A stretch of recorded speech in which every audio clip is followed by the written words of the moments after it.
Hi singers, my name's Christopher David Mitchell, vocal coach here in London, and today in the How to Sing series we're going to be doing how to sing I'll Never Love Again from the film A Star Is Born by Lady Gaga and Bradley Cooper. There's going to be some cool tips and tricks here that I hope will help you fulfill your vocal potential. So let's get into the video.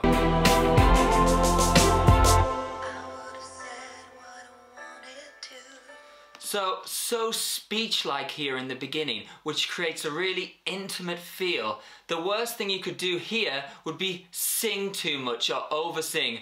I would have said what I wanted to. We really don't need that at that point. It's unbelievable when you get in the recording studio just how little you can do. She's literally just practically speaking there. I would have said what I wanted to. It's probably literally just that and that volume in the recording studio. So don't sing right out the blocks because we've got nowhere to go, and that's why she's starting off so speech-like and spoken and almost a whispery type quality there. So definitely start there so we've got somewhere to go, and that's what she's doing there for that reason. If I knew. That bit just literally is new. 3, 2, 1.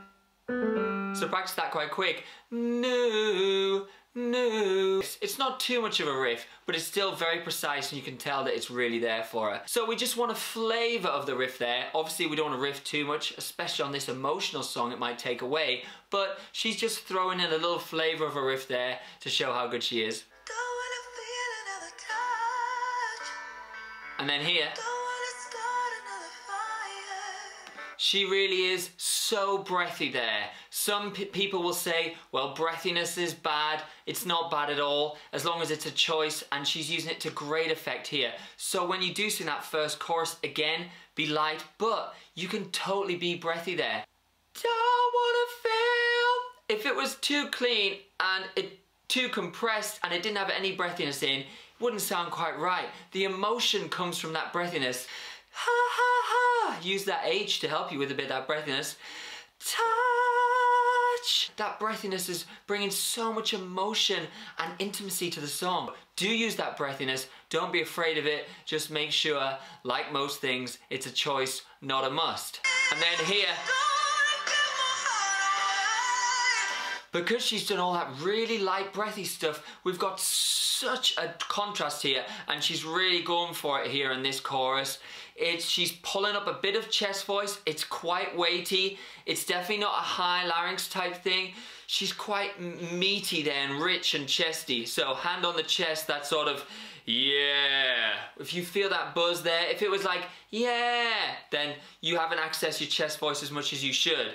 Yeah, yeah. And she's actually taken a little bit of that up there still to keep that really rich sound, because it's quite a thick tone belt. So I'd say mid to slightly low larynx and still quite a bit of power behind that, keeping that chest voice connection to those higher notes.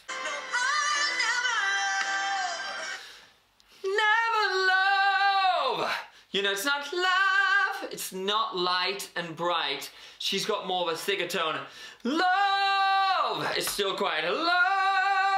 You've got to be careful doing this because you absolutely need to know what you're doing, and you should approach all these with a coach you trust. But just know that that weight, she really is dragging a tiny bit of chest for that very epic sound.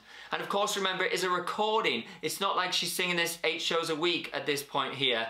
So for recordings, you can afford sometimes slightly to pull up a little more weight than you would if you were singing something 8 shows a week. It's a bit of a different approach.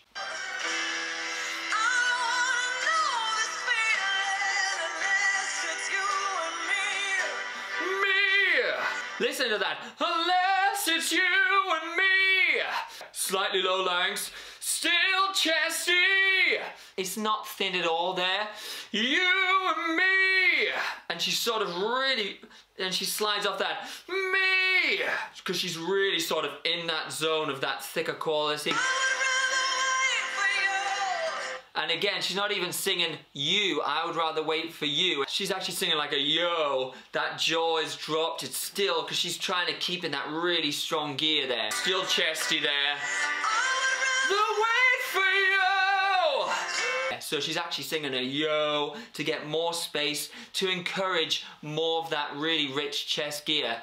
Not something I'd necessarily recommend, but she sounds amazing doing it. But that is what she's doing. Slightly modifying that vowel to still create more of that warmth and depth, even though she's fairly high in that chesty belty range.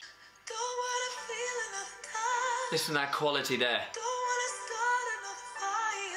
So what she's doing there is she is absolutely crying through the note, practically crying on pitch. So if I said to you, don't want to feel another touch, don't want to start another fire, you may not feel too much emotionally, but if I was on the verge of tears and I had this sort of cry quality here, and I was like, don't want to feel another touch, don't want to start another fire, I just don't want to do it. That sounds a bit funny, but bear with me. Don't want to start another fire. You can hear that cry there.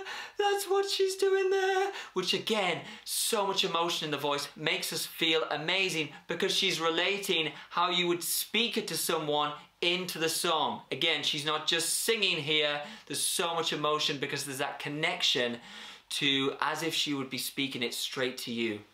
So one more time with that cry.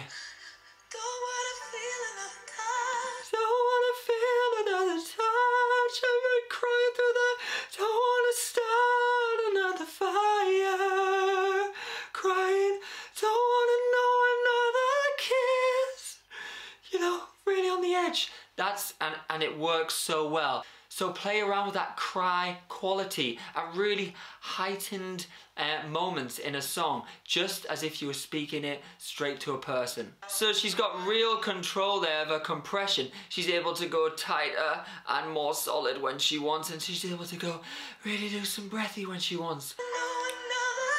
So she's breathy there, kiss, and then she's saying,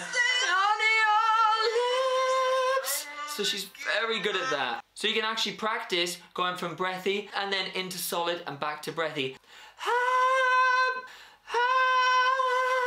So practice those compression levels a bit. So just some ideas there. I really hope that's helped, just so you understand exactly what she's doing, and do try out some of them things we talked about for yourself. Try and get those qualities into your own voice so you can use all that for your singing personally. The idea is not necessarily try and copy anyone's sound, but take the great things that they are doing and apply them to yourself. So I do hope that's helped.